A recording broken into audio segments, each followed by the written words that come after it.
Hello, everyone.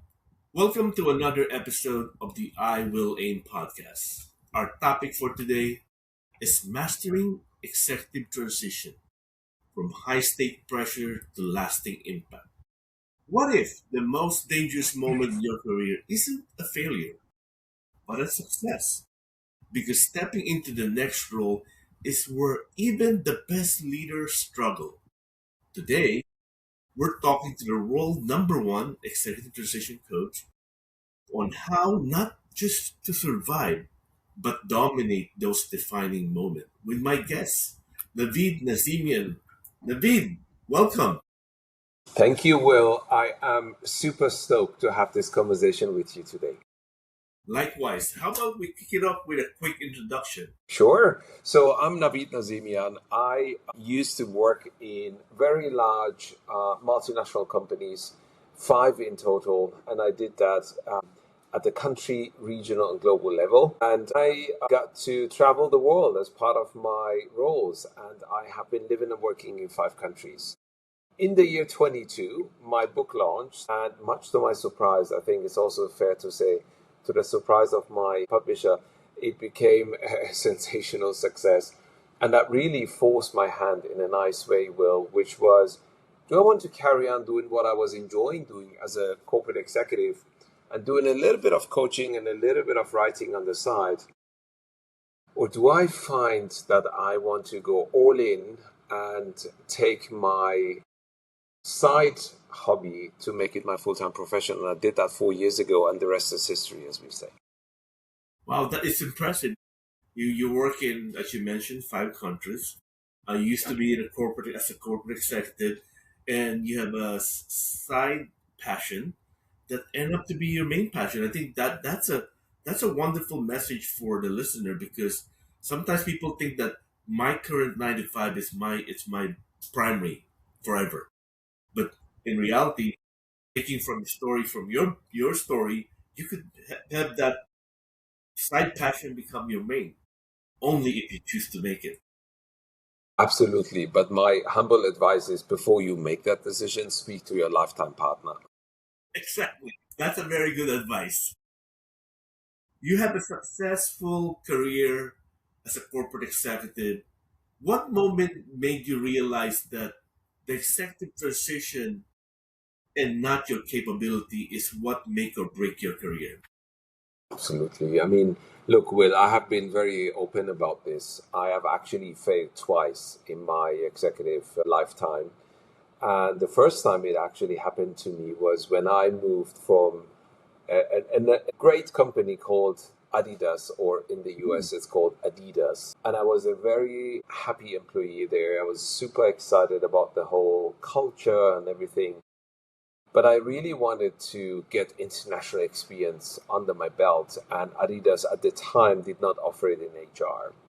And so sadly, I had to say yes to the very first offer that came my way that enabled me to have this more global career. But it was, I made all the rookie mistakes you would expect a rookie to make, which was, see, Adidas at the time, or Adidas, it was all about the team. It was all about the culture. It was all about the family. It was all about the things that are bigger than we individually, maybe. I mean, at the time, it was quite innovative. There was no individual performance bonus for anyone, right? So if the company did well, then that probably is the result that your team and you as an individual did well at the same time. And here's your company bonus. Thank you very much.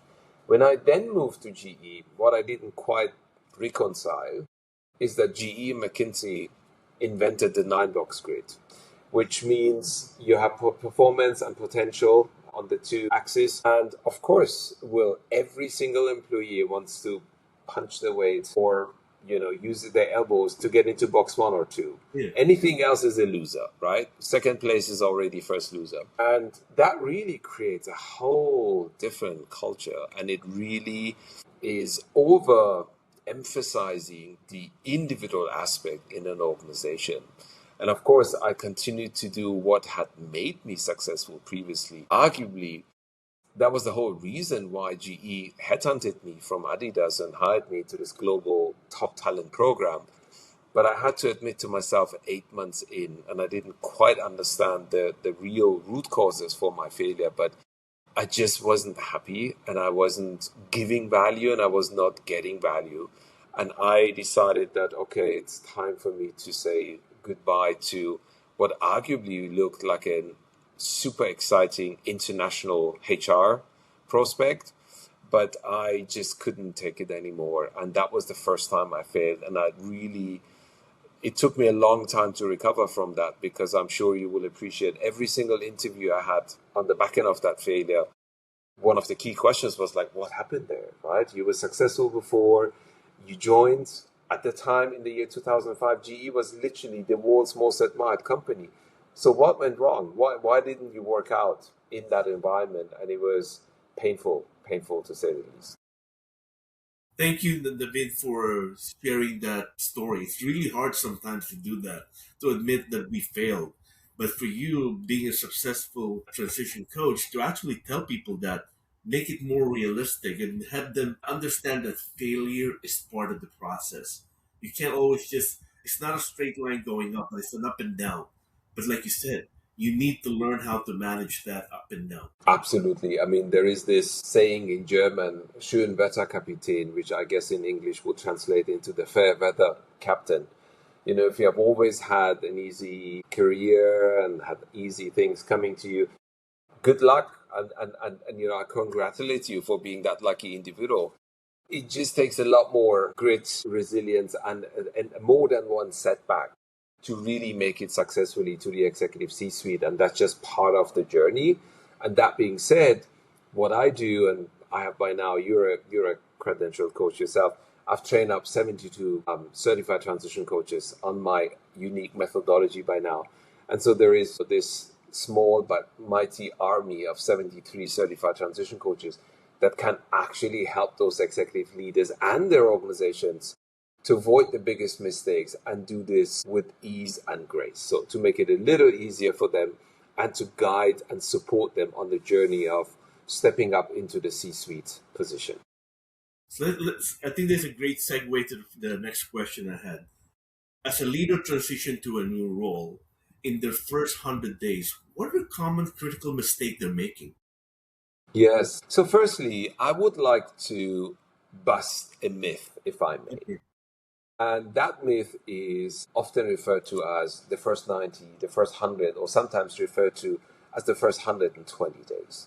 See, Will, McKinsey defines an executive transition as the first 12 to 18 months time period after the executive steps up into the C-suite. And to come back to planet Earth, my humble framework, which is titled the Double Diamond Framework, is a 7-phase framework that endures the first 12 to 18 months. And out of those 7 phases, only one phase is the first 90 days.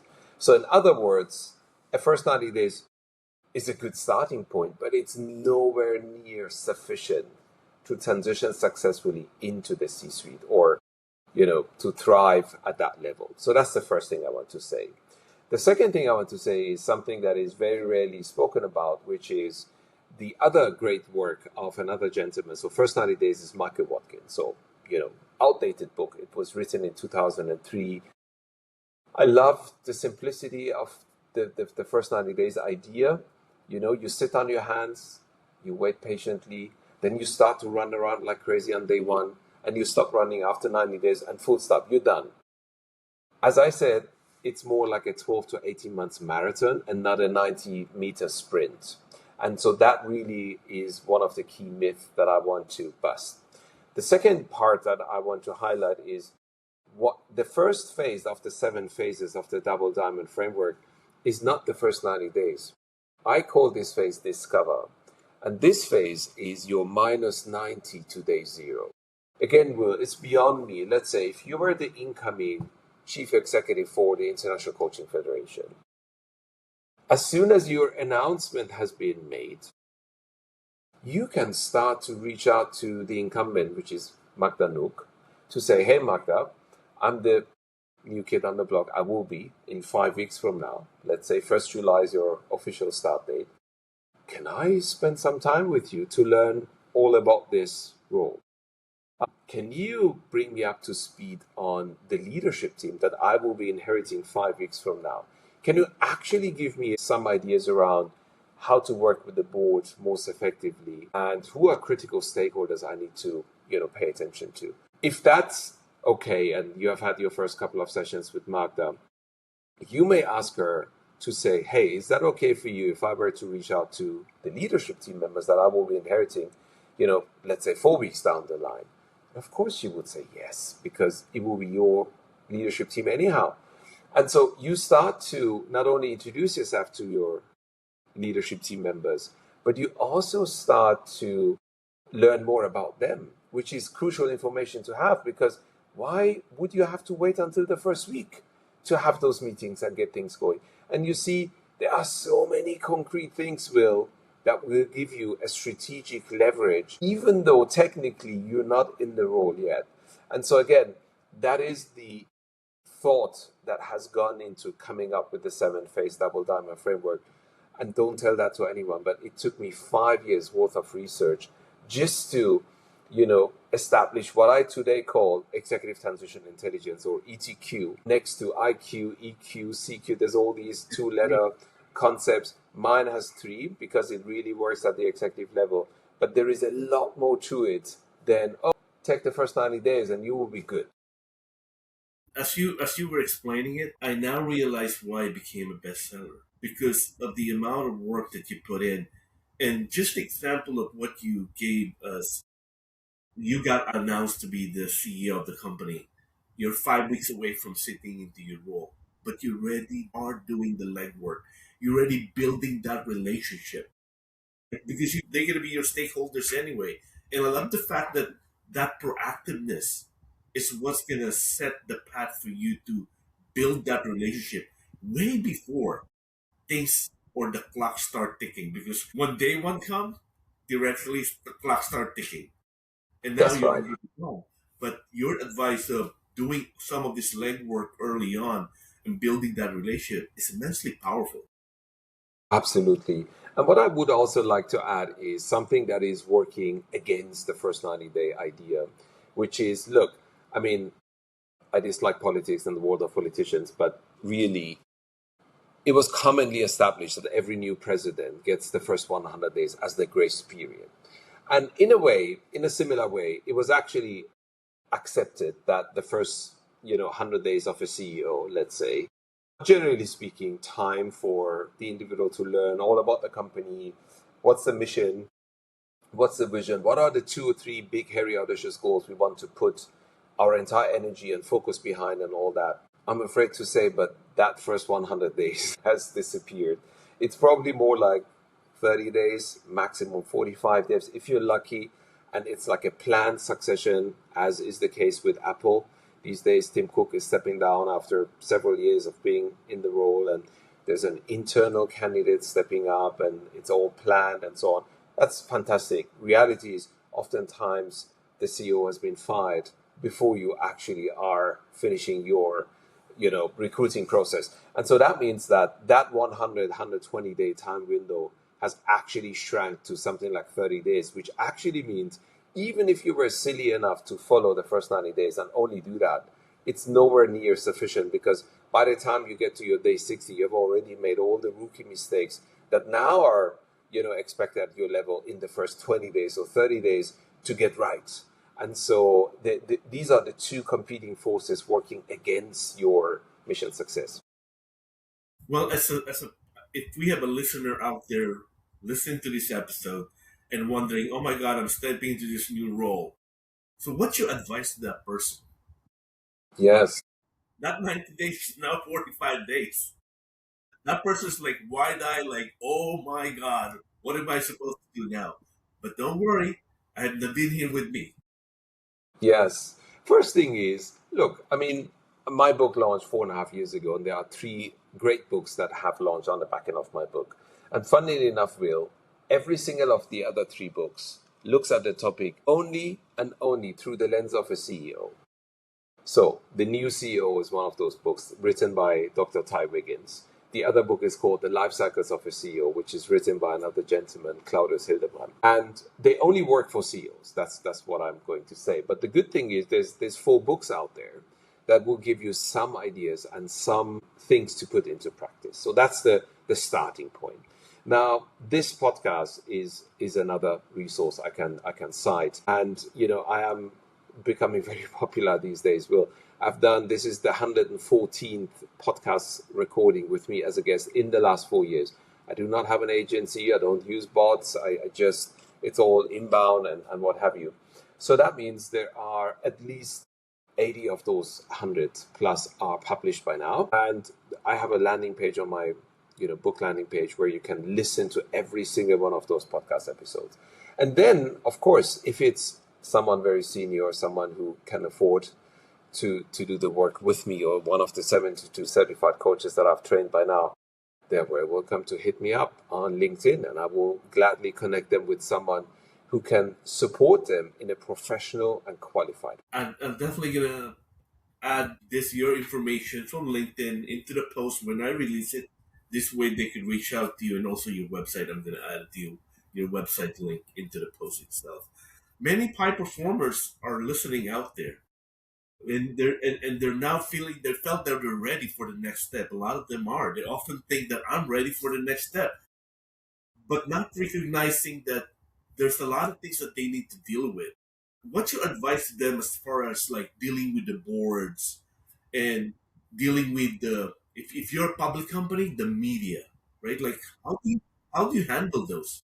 Yes, yes. So, firstly, as you said rightly so, never underestimate the critical stakeholder groups. And ideally, if you're working with someone like myself, you have already your entire stakeholder map right in front of you, and you have an engagement plan before you actually start in your position. Again, guess what? If a week after you're starting as a CEO, there's the first quarterly call with the investors, because that just happens to be the time where the company is going to publish the results. And guess what? Your only contribution was 1 week out of the 3 months.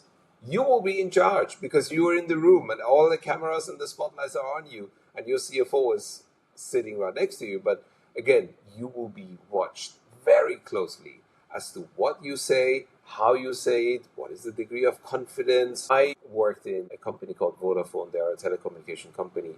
And already at the time, this is more than 10 years ago, Will, they used an AI type tool to read the sentiment of those analyst calls. So the company used the sentiment algorithm to see what is the tone and the language and the friendliness of the analyst asking the CEO or CFO all these questions. And I'm sure the analysts had their own bot doing the same thing with the two. And so there was no ChatGPT around at the time, but there were bespoke software solutions out there that really help you to really, screen the profile and the person that's right in front of you. Now, that being said, as I said, there are multiple things that the executives can do. One of them is to really have a playbook or a framework that is guided enough so that they know what to expect at every one of the 7 phases, but at the same time allows for flexible input. Because if you work for company A, I work for company B, although we are both in the first phase of our transition, our lived reality may be entirely different. And so whilst there may be some underlying themes that you and I need to pay attention to, because let's say you work for a family-owned organization, I work for a publicly listed company, we will have to deal with very different set of stakeholders. And as a result, our approach to those will be different. So that's just my overarching guidance and advice, rather than saying, oh, here's my cookie cutter process. Do step 1, step 2, step 3, and you will be fine. I love that the way you ended, right? It's not a cookie cutter playbook. I think that's there's because each role that you're stepping in is very different. Like the example you gave, a publicly traded versus a family owned. That those new ones are extremely important, and those are the one you can't live out of the work that you need to do. So thank you for highlighting that. We talk about transitioning. What does a successful transition looks like? Yes. Give like Well, an example. yeah. So, firstly, you have beat the odds. So, 18 months after you have been appointed into this wonderful position, you're still in charge, you're still in the role. So, that's the short measure of success. But, kind of, if I look at the actual measure, it's really those where the executive says that they were very much aligned, mobilized around the organizational objectives. But it's not just them saying, oh, yeah, well, I did a fine job. I delivered all these value to the shareholders and what have you. But actually, people who are in charge of judging them are able to say the same thing. And so it really comes down to being able to meet or over deliver on the initial objectives that were set out for you to achieve. And that is, objectively identified and verified by people who rate your performance. If you happen to be the CEO, it typically is the chair of the board who will, share that with you very, very directly and very transparently. Well, thank you for sharing a few of the definition of what a successful transition looks like. If someone out there is thinking, and I think it's definitely a good idea to reach out to the VIN, what's the best way for them to reach out to you? LinkedIn is my real only social media platform where I have a decent presence. I actually manage my own LinkedIn account, IWill, so I don't use VAs or chatbots. I'm actually said to be quite friendly and I respond to every single invite that I get or message. I also have a weekly thought leadership newsletter, which is a short form content currently free of charge. So I give my very best thought leadership thinking away every single week. And if anyone wanted to sign up for the newsletter as a welcome gift, I will give them a free sample of my international bestseller. Well, thank you, Naveen, for your time. Navid, for your time. I really appreciate you. You've been an amazing guest. Thank you for your time. Thank you for the invite, Will. All the best.